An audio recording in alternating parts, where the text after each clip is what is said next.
You probably clicked on this video because you want to become more consistent in your life. But before we start, it's important to note that if your goal is to become consistent, you will never be consistent. You've probably seen so many videos from other people that say, this is how you become consistent. You have to build systems that reduce friction to the actions that you want to do. You have to create an environment where you're motivated to do the things that you want to do consistently. And all those things, even if they might work or seem to work, they all will break down at a very critical juncture. It's the fact that you have the ability to not want to do something. Maybe I build a gym right in your garage with all the best equipment in the world. There is nothing stopping you from being consistent because you just need to literally walk 3 feet into the gym, right? Surely you could be consistent, but you can just not want to go.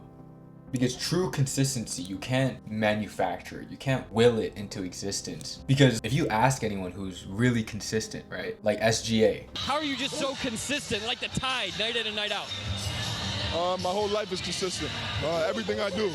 My whole life's consistent. Like, what the fuck does that mean, SGA? You just didn't answer the question though. Like, how? The thing is, he can't answer how. Because there's nothing physical that you can do to be consistent like SGA. Well, fuck, then, like, if there's nothing you can do, if there's no answer to the question how to be consistent, then what the fuck is left for you? Well, the fact of the matter is, you are consistent. You consistently sleep. You consistently eat. Hopefully, you consistently brush your teeth, right? There are many things that you're consistent in. So the issue at hand is not that you can't be consistent. The issue at hand is you are not consistent at the things that you want to be consistent at. So here we have a very interesting situation that we can reverse engineer to figure out why is it exactly that you're consistent at some things. And maybe we can look at the things that you're consistent at and apply that to the things that you want to be consistent at. So why do you eat every day? Why do you sleep every day? Because I have to or else I'll die. But why is it do you die if you don't eat? Why is it you will die if you're sleep deprived? Why is it I'll die if I don't consistently drink water? It's because I'm a human. It's because I'm a living organism. Because it is what I am that forces me to be consistent. SGA is consistent because he is SGA. Because that's who he is. He's an NBA basketball player. But more specifically, who he sees himself as and the actions that he has to perform make it so that he is consistent in every aspect of his life. And that he is consistent in dropping 30 points per game on your head. Because that's who he is. And the reason why you're not consistent in the things that you want to be consistent at, despite you wanting to be consistent at it so deeply, you just simply aren't that person yet. And that's why there's no universal how to be consistent. Because how to be consistent, I guess, for a lack of a better way to articulate it, completely depends on who you are. And that's unique to you. So just take a second and think about precisely who do you want to be? What are you doing? What type of thoughts do you have? Because when you figure out and when you discover who you want to be, and you try each and every day to be the person that you want to be, consistency is reflected in that choice to become that person. You will naturally exhibit consistency in the things that you want to be consistent at, because the things that you want to be consistent at are the things that the person that you want to be will consistently do. Just become the person that you always wanted to be, because the person that you want to be will naturally do the things that you want to do. But maybe you don't even know who you want to be yet, but that's a topic for another video.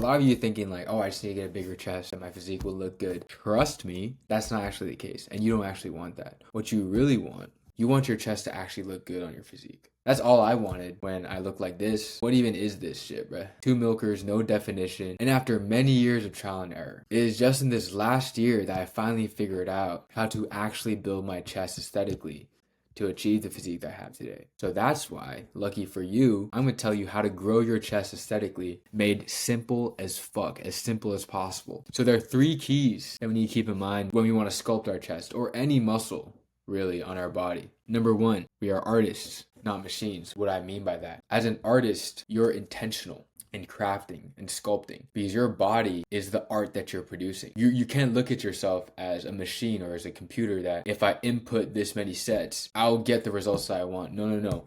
This is most important to understand. Every rep that you do is done with intention, and that your approach, the way you lift, is much like how an artist approaches their craft. Number 2, this is more of a mechanical principle. Again, not only applies to your chest, but any muscle in your body. In order to target a certain muscle or bias a portion of the muscle, we need to align the path of resistance that we perform, aka exercise, to the muscle fibers that we actually want to grow. And notice how I say muscle fibers and not muscle. It is through being more granular that we're able to directly target weak points and intentionally sculpt our physique in a way that we actually want. That's how we can get more specific with our exercise selection that actually fits where your body is. And you're not just putting on muscle unintentionally, you're being super precise in how you approach your craft. Finally, mind-muscle connection is more important than exercise selection. As long as you do any exercise that allows you to do this, and then using your own awareness of your body to check that you are actually hitting the intended and desired area of your body, then it doesn't matter what exercise you do.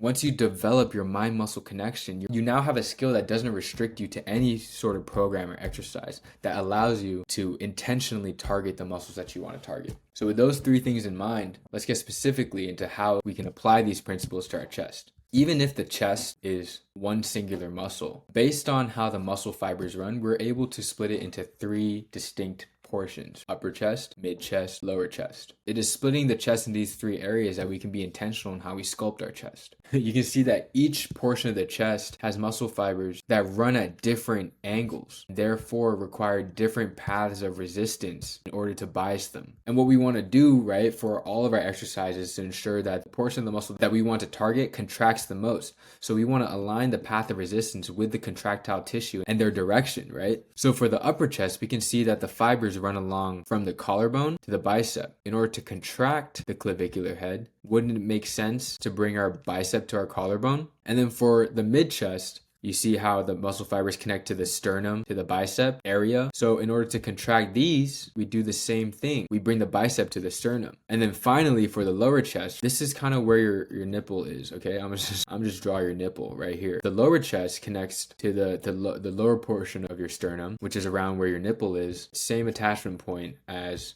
the mid chest. So in order to contract these tissues, we just have to bring our bicep to our nipple.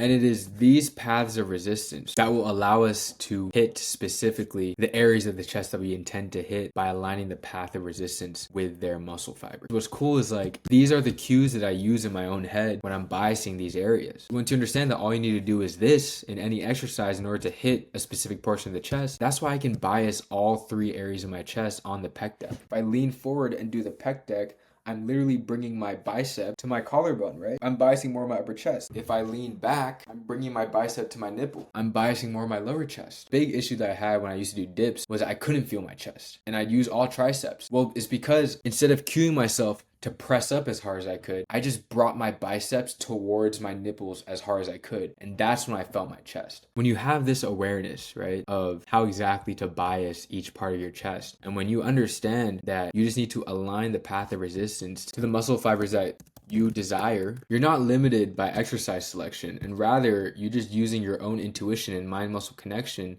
to ensure that you're hitting the areas that you want to hit, which then allows you to be intentional in building out the chest that you want and the physique that you want, instead of just blindly doing exercises, not understanding what exactly is happening and what are its consequences. You don't just want a bigger chest, or you don't just want to get bigger in general. What you really want is to be able to build the physique that you always dreamed of having, that has specific proportions, that looks a certain way. In order to get there, you need a unique plan that's tailored to your body, that's tailored to your starting point and your end goal in order to actually reach there.